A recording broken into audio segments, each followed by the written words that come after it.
into Ducati, into Gresini Ducati. There he goes, and he's given the mechanics the nod. Off come the tyre warmers. You can almost hear the clicks of the cameras outside this Gresini Ducati box. At the moment, the truth then here for Marc Marquez as he starts this new journey, this new adventure in the MotoGP World Championship, a journey and an adventure in which he hopes culminates in at least a 9th World Championship, which would coincidentally put him alongside his great foe, his nemesis, 9-time world champion, Italian Valentino Rossi. So for the first time then in MotoGP, Marc Marquez gets to twist the throttle on a factory Ducati. You can hear the fans that have gathered here in the grandstands at the Ricardo Tormo circuit. He leaves pit lane then, and Marc Marquez heads out on circuit for a first lap, a lap that we never thought we'd see. The crowds gave him a great reception as he left at the track. And here we go then, Marc Marquez and Ducati working in tandem to see if he can win that 9th World Championship which has eluded him since 2019. Of course, it's been such a tough, barren run since he suffered those career-threatening shoulder injuries in the opening Grand Prix, the Spanish Grand Prix in Jerez. He's been to dark places that only really Marc knows, both physically and mentally, in the 3 years since then. But this is all about him still showing that he's capable of winning championships, showing everybody, reminding everybody that he's the best rider in the planet. And now Lewis, no excuses, because he's on the best bike. Still rubbing my eyes a little bit to try and work out, are we actually seeing this Marc Marquez on board a Ducati? How long is never in motorcycle racing? Well, we've just found out. Marc Marquez is officially now a Gresini Ducati rider, and Gigi Dall'Igna will be watching very, very closely to see what Marc Marquez is up to. He's got a couple more corners to get through before his first official time lap on board a Ducati begins, and there'll be many watching him and his lap times like a hawk through the day. He's probably taking him, what now, 14 corners to realise. Now I know why Martina Pecco have been so darn good, so hard to beat. I think many people thought hell would freeze over before we saw Marc Marquez riding a Ducati. Love to be inside that Gresini garage when he comes in for that initial first debrief. It has been a real tough last 2 or 3 years. We've seen him fight back, fight so hard to get himself mentally and physically back to his peak best. He feels like now he's the rider of pre-Jerez in 2020. Well, we will find out, won't we, next season. I wouldn't be surprised, to be perfectly honest, given how good he is, and if he didn't rock up to Qatar and win both the sprint and the Grand Prix. It is a big ask. He's kind of sort of playing down expectations, but we heard it from Bagnaia and Martin, who were flanked either side of him in that Mandalika press conference where he was talking briefly about this transfer over to Ducati. Both of them believe he'll be a title contender. You just need to look at previous years. You need to look at an Bastianini in 2022 for Gresini, challenged for the World Championship on a year-old bike. Marco Bezzecchi challenged for the MotoGP title for much of this year on a year-old bike. Marcus just making sure he stays out of the way of Rafa Fernandez there on board the Aprilia. So Marc Marquez will fully expect to challenge for the World Championship this season. From Ducati's point of view, how do you improve on near perfection? Their motorcycle is so good.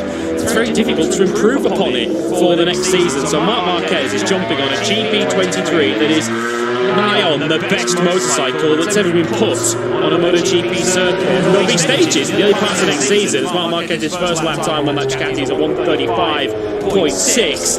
That the year-old bike will be perhaps more figured out and more competitive than the new bike, as we saw in the early parts of the season with Bezzecchi and of course Bastianini at the beginning of last year. So Marc Marquez is on a motorcycle that is well and truly figured out. He's just got to now figure it out himself.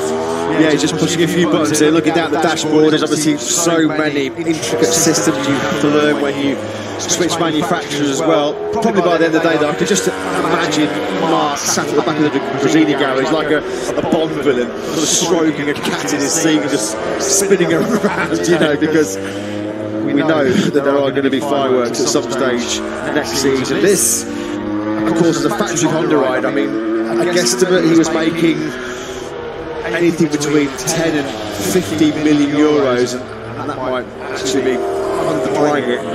He's taken a huge pay cut, but he's been at pains to say this has got nothing to do with money. This is just all about winning, and perhaps more importantly, enjoying himself as well. Because the last 2 or 3 years have taken so much out of him, both the brain and the body. Of course, it's great for MotoGP.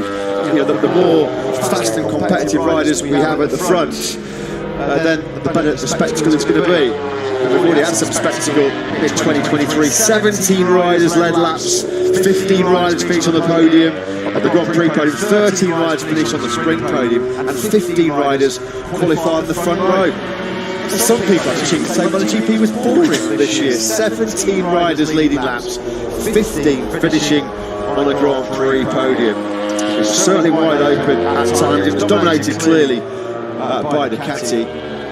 We've got the mouth-watering prospect. Hopefully, everything crossed here in the commentary box with the new concessions, the leg ups that Honda and Yamaha have got next year, that they can also come back to the party, because we've seen certainly over the second half of the season, Lewis, Fabio Quartararo, what is not the most competitive M1 that's ever rolled out of the factory back in Iwata, at times has shown his class. When he's been the underdog, he's still just got his head down, fought like a lion, and probably put that Yamaha in place that it didn't really deserve to be. Now, Quartararo was sensational for much of this year. So too was Marquez. Tadot's as keen as the rest of us to watch what Marquez is up to as he cuts his first laps on this Gresini Ducati. Simon Greatfire is in pit lane for us and can give us a more detailed description of the Ducati that Marquez is on. Simon, down to you. Yes, it's a little noisy because something of interest, it's the first time I'm seeing a 24 spec Ducati head out on track, which is in the hands of Enea Bastianini. No one else has tried one yet, you know, Pramac or factory Ducati riders. So the specker bike that Marquez is on is, like we all know, the 23 spec gets passed on from Pramac and the Ducati factory boxes to the satellite teams. And so he's on one of those. But just to let you know a little bit more, he's setting-wise, it really makes sense. It's in the most popular setting I see, in the middle everywhere, you know, the middle of the swing arm, the middle of the steering head. He's got the the long Öhlins forks, which makes sense. You know, not a lot of the Ducati riders run them, but DG did. So I imagine they're out of his bike, you know, straight up. For example, he has not got the start device, you know, the latest Ducati one that was on the 23 factory bikes, but they are still only in the Ducati factory and Pramac box. Thanks very much for all those updates, Simon. Always a beady eye down in pit lane. Marquez fastest on the Ducati. Hold your breath. It's Alex Marquez. 1:30.36 start on his last lap. Actually, has just put Alex Marquez, younger sibling, at top of the timesheets. That's not bad speed actually. Alex only done 5 laps in the chilly conditions here this morning in Valencia. This is lap number Marquez. Lap 5 completed for Mark, 1:32.738. Of course, as I mentioned, Peco, what Marquez saying is looking forward to the opportunity to really pour over in detail the data of Martin and Bagnaia. But if you flip that one, and I'm sure those two are going to be very eager over the course of next season rather to see what Mark can bring to the Ducati, or how his riding style maybe can change the process or the dynamics of how you can get the best performance out of those Ducatis. On board then with the 93 up to turn 6.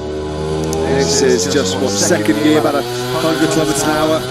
And you attack car then now through what's turn 7. It's more of a real fast kick up to about to 5th gear, approaching 250 kilometers an hour. And then coming now through this very tricky right hand. You've got to be careful here on the right hand side of that Michelin tyre. This is where Brad Binder and Jack Miller threw away the chance of a quick check. You can see on the timing tower on the left hand side of your screen, that's where we're at in terms of the times. Alex Marquez that leads Vinales, Jorge Martin, Raul and Augusto Fernandez, and Fabio Quattararo, the top 6, the early 6 that have found sub 131 laps this morning in what are very chilly, breezy conditions. So let's hope some of that cloud gets blown away and we get a bit of sunshine. I think I did read somewhere, top 10 already for Marc. I think I did read somewhere where you're going to get ambient temperature creep over 20 degrees.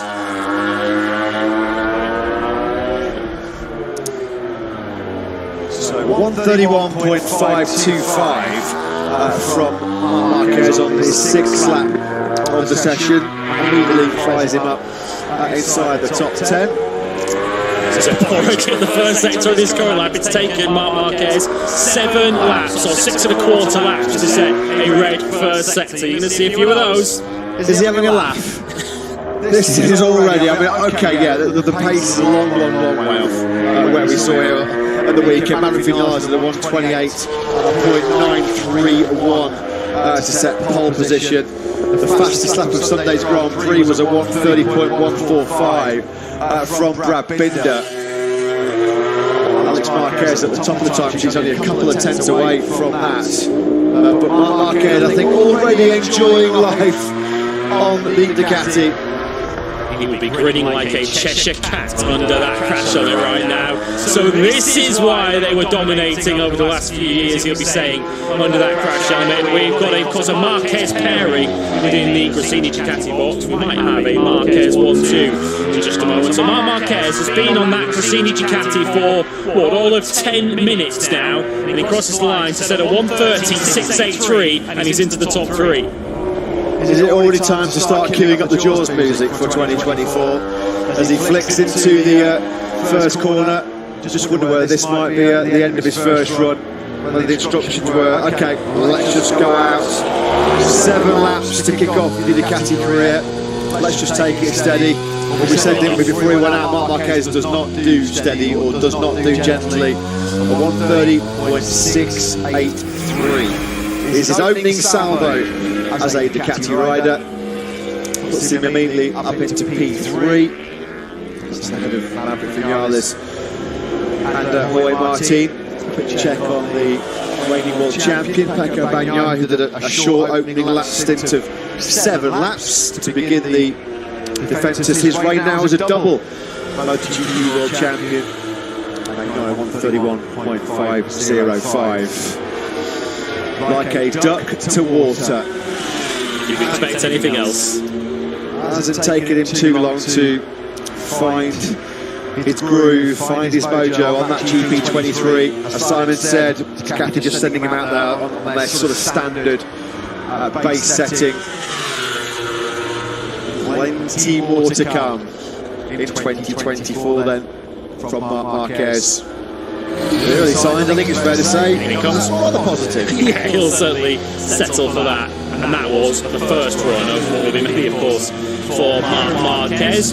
Quick update on Pedro Acosta, incidentally. He has improved. He's down to a 132.258 now, the Moto2 world champion. He's now put in 15 laps of this Valencia circuit, and he's out on track at the moment. If Pedro Acosta is anywhere around there, second half, 2 seconds off at the end of the day, I think he'll be very happy with his day's work. This man's going to be very happy. Would love to have the proper boom mic inside this Gresini garage right now. As Marc Marquez plonks back into his seat. 7 laps, 7 fast laps, 8 in that session. The fastest of which was a 130.683. Just wondering the pre-sort of test briefings whether Frankie Carcelli was going.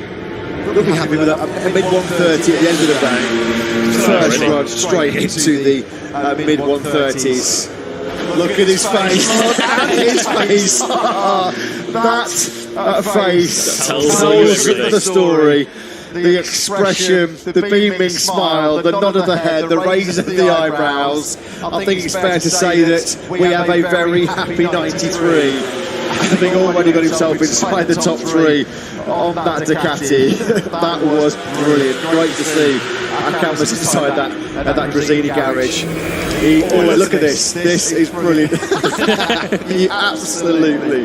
I love that. I think that's what you call the seal of approval. Already loving life on the Ducati, and probably already thinking, I've made the right decision. I've called this one absolutely bang on the money. Let's go down to pit lane though. What a season that has been for the factory